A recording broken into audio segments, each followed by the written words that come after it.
আমরা আজকে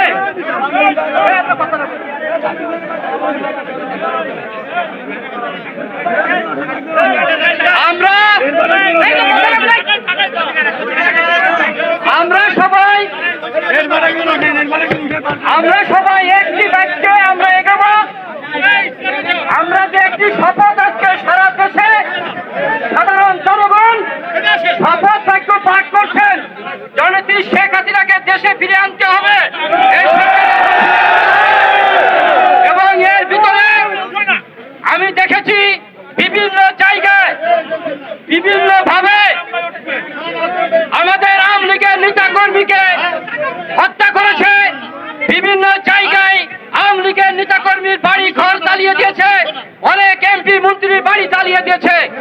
আমি বলতে চাই আজকে আমরা সর্বশেষ আমাদের আস্থার ঠিকানা, সর্বশেষ আমাদের আস্থার ঠিকানা জাতির জনক বঙ্গবন্ধু 1971 সালে তার ডাকে আজকে এই দেশ স্বাধীন হয়েছিল। আজকে তার ভাস্কর্য ভাঙচুর করেছে। এই রাজাকারের বাংলার মাটিতে কোনো ঠাঁই হবে না। যারা যারা এই ভাস্কর্যে হাত দিয়েছে, আমি স্পষ্ট ভাষায় বলতে চাই, তাদের এই আলফাডাঙ্গার মাটিতে যারা হাত দিয়েছে,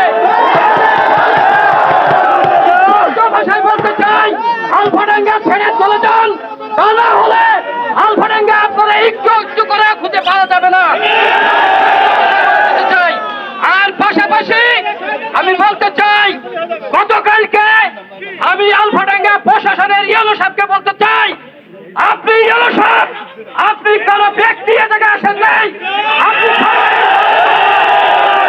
কোন সরকার এখনো বিএনপি জামাত এখনো ক্ষমতায় যায় নাই। আপনি তাদের নিয়ে মিটিং করেছেন। আমি বঙ্গবন্ধুর ছবি ভাঙছেন, আপনি নির্দেশ দিয়েছেন, আপনি এই ছবি ভাঙার আপনি